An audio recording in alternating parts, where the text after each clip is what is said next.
given. And law school asks the prior question, which is, what is the structure by which we govern ourselves, and why is it that way, and how do you change it? And understanding those pieces isn't a bad toolkit for life.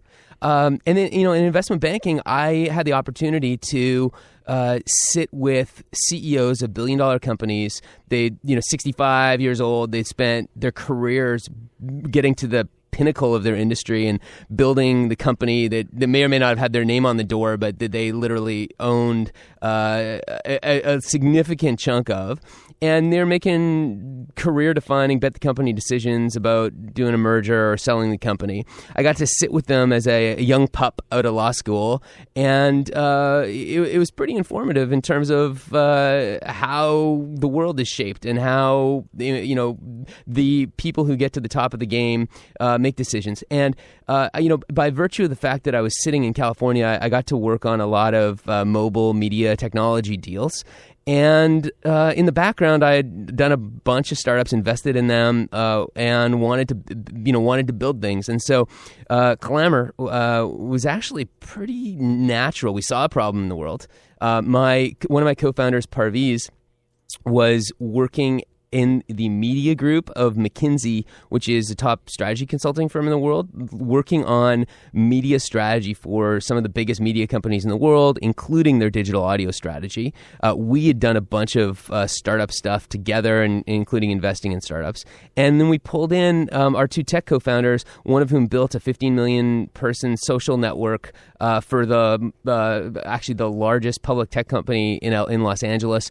And he brought along Ken Ito, who's the best back-end guy he's ever worked with, and it was the right the right team for this idea, and we all really had relevant experiences to bear and to take on appropriate roles. It's a lot like a band. There's four of us. We've all got roles to play, and the way the way we're going to win, if we are, is not by the four most talented individuals, but by the four individuals who play best together. And so, that's what we're doing.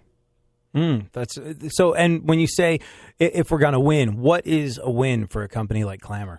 A win is providing a valuable service to two sides. We see this as a two-sided marketplace. There are content creators who are creating the best audio content that's ever been created, is being created in the world right now. And they have a discovery problem and a shareability problem that we're trying to solve, that clammr is designed to solve. And on the other side, you've got listeners, millions of them, who want bite-sized content and don't have an audio option, but during 4 hours a day, audio is they cannot consume visual media. So audio is their only option for information and entertainment. And so what winning means is that many millions of users love clammr, and it's an integral part of their day and their lives. And that's how they stay plugged into the world, while they're getting ready in the morning, driving to work, doing dishes, cooking, cleaning, all those things. It has changed my perspective of how, because I like bite-sized comedy, and there's a couple of other options out there to get that, but they're just not good. Like you can't manipulate what's in the rotation of bite-sized comedy in a lot of them, and in this one you can create your own channel of everything you want, and I've just been having a blast at it. So the sort of say we millions and millions of people make clammr an integral part of their day, their listening experience, where they can't consume visual media for those 4 hours. They're looking to clammr to guide them into what they're going to spend those 4 hours doing. And for a company like you guys, where does the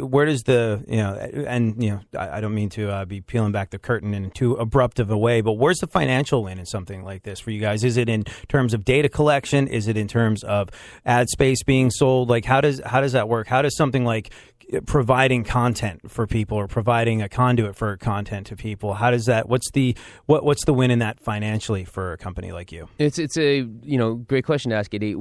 For now, at this stage of our startup cycle, the most important thing is for us to stay laser 110% focused on being the bridge between what listeners want to consume and the best content that's being created in the world. Obviously, one day we'll have to turn that in. We'll have to create a monetization engine around that. But the good news is that there are many startups that have figured out this problem, and there's a whole bunch of options for monetization. We've been blessed with some really fantastic media angels and investors, and they want us to focus, and we want to focus on creating, providing the most valuable service for users first, and then figuring out the best way to create a monetization piece around that doesn't degrade the value for our users second. So, we're not going to worry about that for a year, 2 years, or more.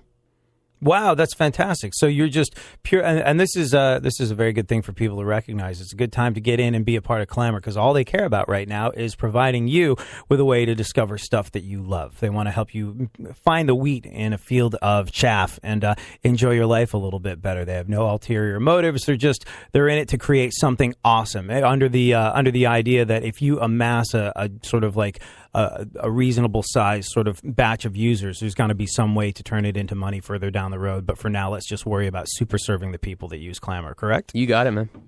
That's awesome. That's really, really cool. That's so cool that you've sort of, put the art before the commerce and recognize that if you build the art, the commerce will come, as opposed to putting the money in front of the reason why you're doing it in the first place. That's awesome. And it's something that a lot of, I think, business startups fail at. You're thinking about the money. You're not thinking about what you provide. You're not thinking about how you can serve people. And when you sort of, I guess, dilute your motives with, I got to pay my bills. I've got to, these people I owe money to, or what have you. When you dilute your motives with that, I don't know. I feel like I've seen more and more sort of tech startups fail because of it. It's just like guys I know that, are not nearly as elegant as you in their approach to doing things, that, start these subscription platforms straight off the bat and go like, all right, then give me money. And no one does, because that's their first thought. So everybody should check out clammr. Where can they get it? It's an iPhone app, correct? We're going to hit all the major platforms, but we're starting with the iPhone app. So it's available for your iPhone and your iPad. And we also have a web portal.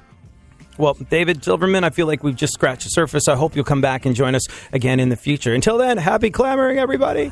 Sometimes you feel like it's cool to turn the other cheek and give people the benefit of the doubt even when they don't deserve it. And sometimes you feel good about yourself for being the better person and doing that. Well, this is not one of those times. I don't think you realize what's on my mind. I've been too nice for way too long. I think I want you to know just what is going on. So bite me, you're a bag of suck. Every second I'm around you, I put down some bad.